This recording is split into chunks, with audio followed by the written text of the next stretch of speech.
A year after a deadly late-night boat ride, Travis Stewart is facing a charge for DUI manslaughter.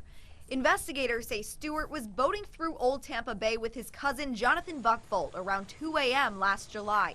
They were headed to the dock. As he was tending to the lines, he had hit what he believed to be either a seawall or a buoy or something that ended up knocking him to the deck of the boat, making him lose consciousness briefly. Investigators say when Stewart regained consciousness, his cousin was nowhere to be found. He began looking around inside of the vessel, outside of the vessel, was unable to find him.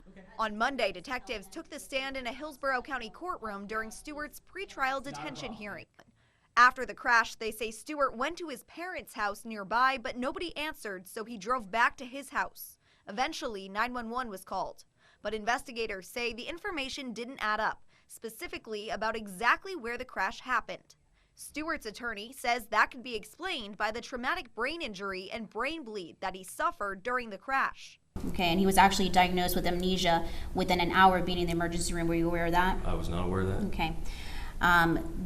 Were you aware that he lost consciousness at the time of impact? It was related to me that at some point he may have lost consciousness. Okay, and it very well could explain the fact where he was confused about the location of the incident.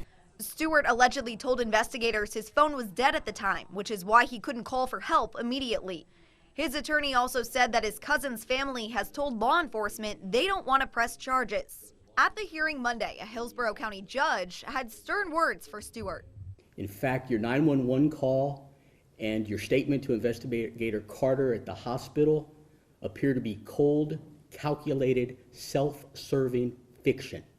Your actions following this fatal accident are self-serving and incredibly irresponsible. He said Stewart doesn't pose a danger to the community or a flight risk, but he promised a high bond with strict conditions. Combinations of your fiction and your actions while your cousin was floating in Tampa Bay are evil.